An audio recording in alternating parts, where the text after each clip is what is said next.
Hi everyone, my name is Patricia Lemoine. I'm guest blogger on the Surviving ED blog on thehealthyplace.com. So today I want to talk to you about something that's quite important in terms of important moment to own in your recovery process. Is how to prepare ourselves emotionally to coming out to our parents or loved ones. So the one thing I want to get right off the bat is that I'm really not a therapist. I'm not a guidance counselor. All I am is a girl who was able to go through a very, I would say, a very successful recovery process because I'm now recovered. And when I look back, after years of self-harm, which I won't get into because it's not the topic of today's post, I was able to go through key moments of recovery, and I can share today some of the tips that helped me through and some key moments that I had to go through and maybe that could help you. So in terms of preparing emotionally for how we're going to come out to our parents, the one thing that I think is really important to know is that there's no right way or there's no wrong way to do it. All there really is your way in you owning that moment in your recovery and deciding, how you're going to do it. Don't compare yourself maybe too much to other people who are going in your support group if that's what you do, or on online forums. Maybe you could even discuss it with your therapist and see if she has any pointers. But I think that, take the different resources and kind of look at it from an overall perspective and go, you know what?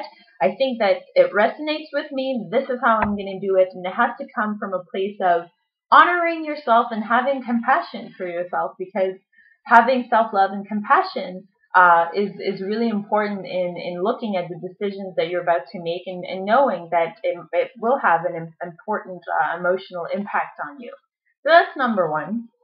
Number two, I think that you should really keep in mind, and this is really hard for me, so I empathize a lot if you have a hard time with that one. It's important to know that the reaction you'll get from your parents has little to do with you. When you come out and you say, I have a mental illness, I have an eating disorder, they're going to have a lot of questions. They might also be very silent and not really know what to say. They might, react in a way that you don't expect at all, or in a very, or completely the opposite way. So it really depends.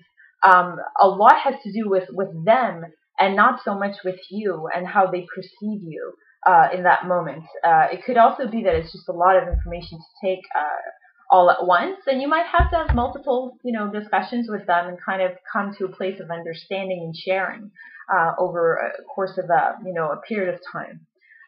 So I want to tell you also that it's really important that you get support through your recovery. You shouldn't do this alone. I won't even go there and tell you that you can do it alone. You shouldn't do it alone. You should really have support around you, and you should really, be able to discuss things with your parents, with loved ones. Of course. And I invite you to leave some comments below so that we can start up a discussion, and it'll be my pleasure to respond and to share some of, some tips and have an open dialogue with you. So until next time, take care.